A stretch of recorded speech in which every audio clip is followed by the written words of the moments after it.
Boa tarde, eu sou Elisa Ribeiro Damo e hoje eu irei introduzir a parte 2 do conteúdo de gametogênese feminina. Anteriormente, falamos bastante sobre os ovários e os gametas femininos, os óvulos e como ocorre a implantação deste no útero. Hoje irei falar então do útero. O útero é um órgão bem contráctil que faz parte do sistema reprodutor feminino. Ele apresenta um formato de pera e é nele que o óvulo fecundado irá se alojar. Nesta imagem ao lado, podemos observar as várias partes do útero. Suas funções são garantir o abrigo do óvulo fecundado e fornecer as condições necessárias para que o feto consiga se desenvolver.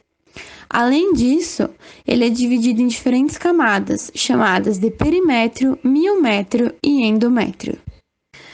Neste slide, temos uma fotomicrografia do útero, mais precisamente das camadas que o compõem.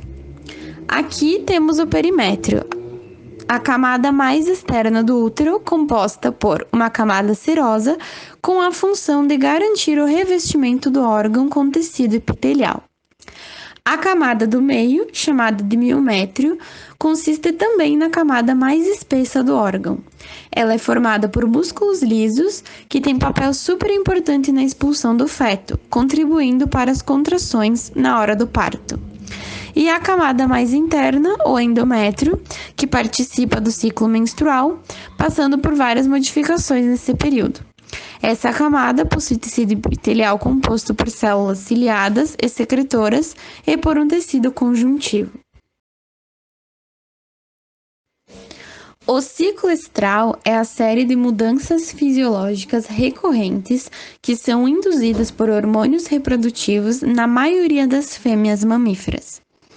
Aqui ao lado, então, a gente tem um gráfico que mostra as variações dos hormônios que regulam o ciclo estral em bovinos. Nos animais monoéstricos, o ciclo estral é seguido por um longo período de anestro, por exemplo, nas cadelas. Nos animais poliéstricos, os ciclos estrais ocorrem sem intervalos, roedores, gatas, vacas e porcas, ou com um breve anestro, por exemplo, a égua e a ovelha. O ciclo estral se divide em proestro, estro, metaestro e diestro. Fases do ciclo estral. Então, aqui nesse slide a gente tem um quadro que mostra as fases do ciclo estral e os esfregaços vaginais em uma rata, tá? Então, primeiramente, a gente tem o proestro, que é caracterizado pela liberação de FSH na hipófise, o crescimento dos folículos ovarianos, a secreção de estrogênio e células nucleadas e anucleadas no esfregaço vaginal. Aqui a gente tem no quadro histológico a amostra do esfregaço vaginal e a duração de 12 a 18 horas.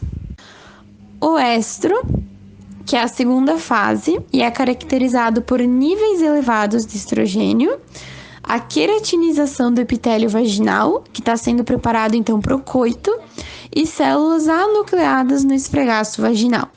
Aqui a gente tem então o quadro histológico do esfregaço vaginal e a duração é de 12 horas.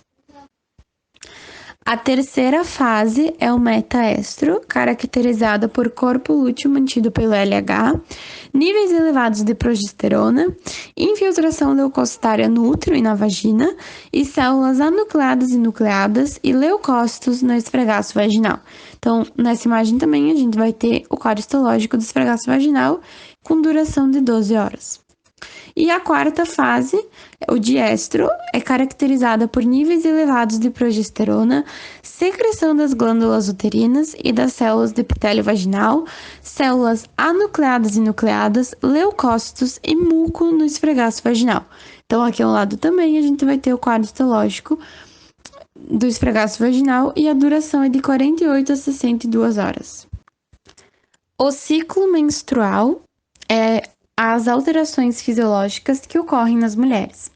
Esse ciclo tem duração de 28 dias e 3 fases, e ele se inicia na adolescência e dura até a menopausa. Ao lado, temos um gráfico que mostra as fases do ciclo menstrual e a concentração dos hormônios em cada fase. As fases do ciclo menstrual. Então, o ciclo menstrual ele se divide em fase menstrual, que é caracterizada por ocorrer o sangramento, então conta como o primeiro dia do ciclo, e a descamação da camada funcional do endométrio, que dura de 4 a 6 dias, que é a famosa menstruação. A fase folicular, em que o FSH estimula o crescimento dos folículos e a secreção de estrogênio estimula a reconstituição do endométrio, além do pico alto da LH estimular a ovulação.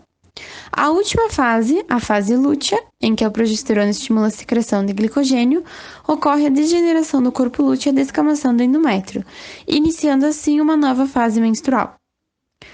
Nessa foto aqui a gente tem então os 3 estágios do endométrio. Primeiramente, a gente tem o folicular, o luteal e o menstrual, em que aqui a gente pode ver a presença da hemorragia. Então, agora eu vou falar sobre os métodos contraceptivos, tanto hormonais, naturais, quanto permanentes, intrauterinos, enfim. Aqui, então, a gente tem os métodos contraceptivos hormonais, que são todos aqueles que se baseiam na utilização de hormônios sexuais femininos, a progesterona e o estrogênio, para manipular o ciclo menstrual. Então, a pílula anticoncepcional, junto com a camisinha, é o método contraceptivo mais popular no mundo todo.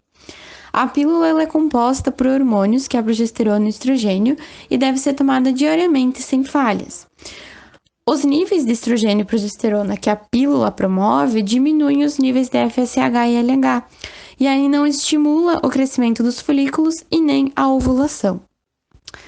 O anticoncepcional hormonal também pode ser administrado pela via injetável em intervalos de 30 a 90 dias, que também provoca a interrupção da ovulação.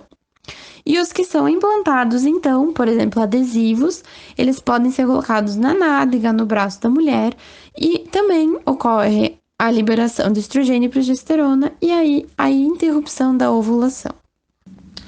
Os métodos contraceptivos naturais, eles implicam que a mulher aprenda a identificar o período fértil, conhecendo as modificações fisiológicas ao longo do ciclo menstrual.